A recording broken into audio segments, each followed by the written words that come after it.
Flexión de codo por acción del músculo bíceps braquial, con origen en la porción corta de la punta de la apófisis coracoide de la escápula y de la porción larga del tubérculo supraglendideo de la escápula, área justo por encima de la cavidad de la articulación escapulohumeral, y una inserción en la tuberosidad del radio en la cara medial de la porción superior de la diáfisis del radio, fascia profunda del tejido conectivo en la cara medial del antebrazo.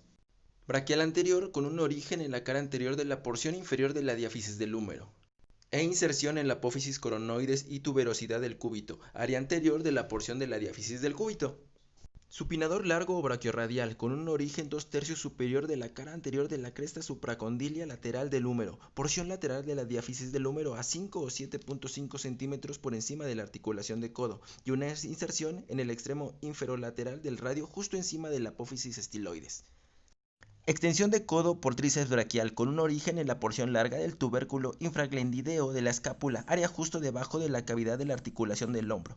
Porción lateral, mitad superior de la superficie posterior de la diáfisis del húmero. Y porción medial, mitad inferior de la superficie posterior de la diáfisis del húmero. Inserción olecranon del cúbito, es decir, área posterosuperior del cúbito cerca de la punta del codo. Anconio con un origen tercio distal de la superficie caudal del húmero y una inserción superficial lateral del olecranon. Supinación del antebrazo por el supinador corto, con un origen extremo inferolateral del húmero, epicóndilo lateral y extremo superolateral del cúbito y ligamentos asociados, e inserción superficies dorsal y lateral del tercio superior del radio.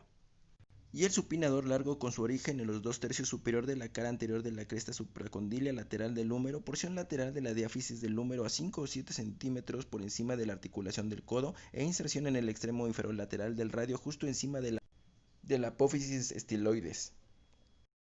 Pronación por pronador redondo con un origen en la porción humeral común de los músculos flexores en la cara anterior del epicóndilo medial del húmero y área inmediatamente por encima del extremo inferomedial del húmero, e inserción porción medial de la superficie lateral del radio.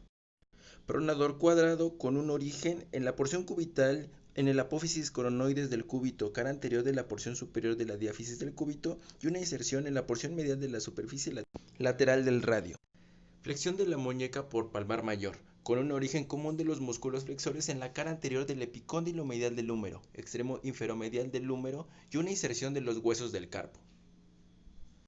Palmar menor con un origen común de los músculos flexores de la cara anterior del epicóndilo medial del húmero, extremo inferomedial del húmero e inserción en los metacarpianos. Y cubital anterior, con origen común de los músculos flexores en la cara anterior del epicóndilo medial del húmero, extremo inferomedial del húmero e inserción en las falanges. Y la extensión de la muñeca por primer radial, segundo radial y cubital posterior, con orígenes en el tendón común de los músculos extensores del epicóndilo lateral del húmero, extremo inferolateral del húmero y superficie dorsal de los metacarpianos.